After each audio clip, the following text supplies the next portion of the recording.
सभी साथियों का मेरे YouTube चैनल पर स्वागत है। आज टैली का वीडियो नंबर 5 है, जिसमें हम इसके महत्वपूर्ण बिंदुओं को पढ़ रहे थे। 18 नंबर का पॉइंट है पूंजी, जिसको हम कैपिटल इंग्लिश में बोलते हैं कैपिटल। व्यापार का स्वामी जो भी रुपया, माल या संपत्ति व्यापार में लगाता है उसे पूंजी कहते हैं। जैसे कोई भी व्यक्ति कोई व्यापार प्रारंभ करता है तो व्यापार प्रारंभ करने के लिए उसे रुपये की आवश्यकता होती है, पैसे की आवश्यकता होती है, माल की भी आवश्यकता होती है और संपत्ति की भी आवश्यकता होती है। तो या तो वो रुपये लगा के स्टार्ट करेगा, या कोई माल लगा के स्टार्ट करेगा, या कोई संपत्ति लगा के स्टार्ट करेगा। जो कुछ भी व्यापार प्रारंभ करने के लिए लगाया जाता है उस सभी को मिलाकर पूंजी कहते हैं। व्यापार में लाभ होने पर पूंजी में वृद्धि होगी। जैसे व्यापार में लाभ होगा तो उसकी पूंजी बढ़ेगी, और व्यापार में हानि होने पर पूंजी घटती है। स्वामी, जिसको कहा जाता है ओनर, वह व्यक्ति या व्यक्तियों का समूह है जो व्यापार में आवश्यक पूंजी लगाते हैं, व्यापार का संचालन करते हैं, व्यापार की जोखिम वहन करते हैं तथा लाभ व हानि के अधिकारी होते हैं। वे व्यापार के स्वामी कहलाते हैं। स्वामी का मतलब ये है जो भी व्यक्ति व्यापार प्रारंभ करता है और व्यापार प्रारंभ करने में जो भी धनराशि वगैरह लगाता है वह उस व्यापार का क्या हो जाता है, स्वामी।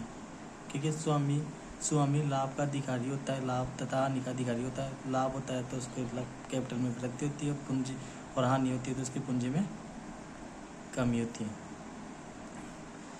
जैसे कि श्याम ने एक व्यापार प्रारंभ 5 लाख रुपए लगाकर व्यापार प्रारंभ किया तो राम उस व्यापार का स्वामी हो गया।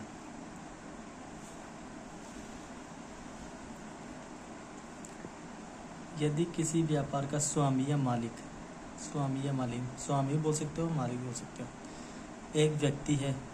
यदि किसी व्यापार का स्वामी एक व्यक्ति है, अर्थात किसी एक व्यक्ति के द्वारा व्यापार प्रारंभ किया जाता है तो वो उसका मालिक क्या कहलाता है, एकाकी व्यापार को इंग्लिश में बोलते हैं प्रोप्राइटर। किसी व्यापार का स्वामी या मालिक 2 या 2 से अधिक व्यक्ति है तो उसको बोलते हैं पार्टनरशिप। जैसे अपन बोलते हैं पार्टनर में अपन मिलकर काम करेंगे, ये पार्टनर में मिलकर काम तब करते हैं जो उसके पास पूंजी की कमी हो, तो वो 2 से 3 व्यक्ति मिलकर व्यापार प्रारंभ करते हैं और लाभ हानि भी आपस में अपने बराबर अनुपात में या अपने द्वारा निश्चित की गई रेशो में बांटते हैं। यदि बहुत से लोग मिलकर 2 या 2 से अधिक लोग मिलकर के बनाते तो वो हो गया साझेदार। अब जब बहुत से लोग मिलकर संगठित रूप से कंपनी के रूप में कार्य करते हैं तो वह उस कंपनी के अंशधारी कहलाते हैं। आहरण का मतलब यह है कि जैसे व्यापार का स्वामी है ना, अपने निजी उपयोग के लिए जो भी धन निकालता है या माल निकालता है तो उसको कहते हैं आहरण। जैसे व्यापार का स्वामी है, उसका काम है चीनी वगैरह के कट्टे सेल करना या तेल वगैरह के पीपे सेल करना। अब उसको अपने मकान के अंदर अपने घर में तेल की आवश्यकता पड़ गई तो वो दूसरी दुकान से तेल लाने से रहा, वो अपनी ही दुकान से क्या तेल का पीपा अपने घर ले जाएगा। तो उसके द्वारा जो तेल का पीपा घर लेके गया है ना, उसको बोलते हैं आहरण। क्योंकि उसने व्यक्तिगत उपयोग के लिए काम मिला है ना, तो उसको बोलते हैं आहरण। स्वामी के तभी तो लिखा हुआ है कि व्यापार के स्वामी के द्वारा निजी उपयोग के लिए जो भी धनराशि इसलिए निकाल सकता है। जैसे मान लो व्यापारी है, वो अपनी बेटी की फीस जमा करवाता है, तो फीस जमा करवाने के लिए वो व्यापार से पैसे निकाल कर ले गया तो वो भी उसका आहरण कहलाएगा। संपत्ति,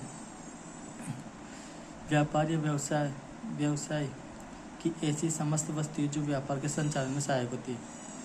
ऐसी वस्तुएं जो व्यापार के संचालन में सहायक होती है, जिन पर व्यवसाय का स्वामित्व होता है, जिस पर स्वामित्व व्यवसाय का होता है और संचालन में काम आती है, उनको पुनः विक्रय के लिए खरीदा नहीं जाता। ऐसी वस्तुएं जिन्हें पुनः विक्रय के उद्देश्य के लिए नहीं खरीदा जाता, मतलब वैसे नहीं होना चाहिए उसको अपन खरीद लिया बेचने का उद्देश्य नहीं होना चाहिए। संपत्ति 2 प्रकार की होती है, चालू संपत्ति और स्थायी संपत्ति।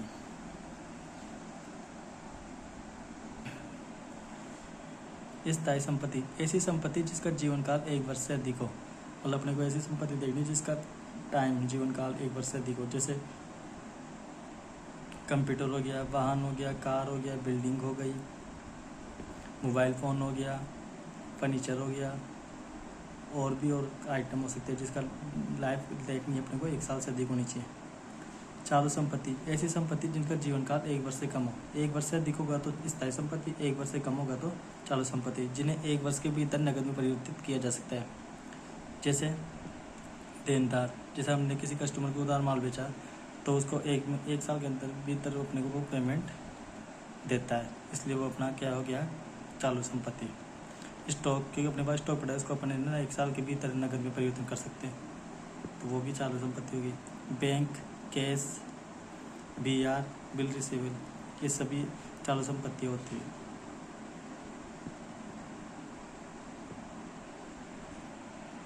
जिस प्रकार संपत्ति 2 प्रकार की होती है, इसी प्रकार ये दायित्व भी होते हैं। दायित्व वे सभी ऋण जो व्यवसाय को अन्य व्यक्ति या अपने स्वामी को चुकाने होते हैं, दायित्व कहलाते हैं।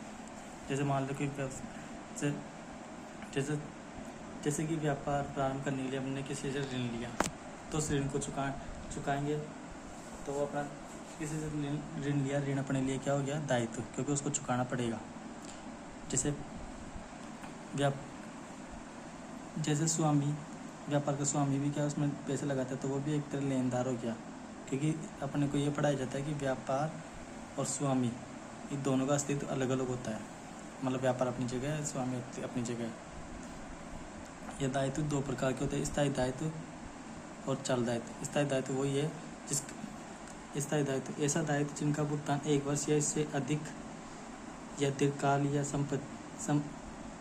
या समाप्ति पर किया जाता है, स्थायी दायित्व कहलाता है। दीर्घकालीन लोन, ऐसे लोन जो इसका जीवन काल 1 वर्ष से अधिक हो। जैसे अपने 5 साल के लिए लोन लिया तो दीर्घकालीन लोन हो गया। अब ये 6 महीने के लिए लोन लिया वो तो अल्पकालीन हो जाएगा। पूंजी भी दीर्घकालीन होती है। चालू दायित्व, ऐसे दायित्व जिनका भुगतान 1 वर्ष के भीतर करना होता है। जैसे अल्पकालीन ऋण, जैसे 1 वर्ष के भीतर करना हो। अल्पकालीन ऋण ऐसा हो सकता है जैसे हमने ऋण लिया 8 महीने के लिए, 6 महीने के लिए, 1 साल के भीतर होना चाहिए। बैंक और लेनदार, जैसे अपने किसी से माल खरीदा तो अपने से पैसे लेगा तो उसको भी 1 साल के भीतर पेमेंट करना पड़ेगा। बैंक ओवरड्राफ्ट का मतलब ये है कि अपने ये बैंक ओवरड्राफ्ट वाली फैसिलिटी करंट चालू खाते वाले को ही मिलती है।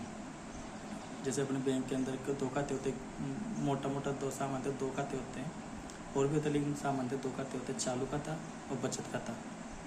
जो अपन खुद यूज़ करते हैं वो तो चालू खाता होता है, जो बिजनेस के पर्पज से यूज़ किया जाता है ना, बिजनेस के पर्पज से यूज़ किया जाता है उसे तो कहते हैं चालू खाता। और जो पर्सनल यूज़ अपने छोटे मोटे खर्च के लिए, सेविंग के लिए किया जाता है उसे बोलते हैं बचत खाता। ये बैंक ओवरड्राफ्ट की फैसिलिटी मिलती है चालू खाते के अंदर। चालू खाते में उसमें लिमिट होती है कि आप 1 लाख तक, जैसे आपके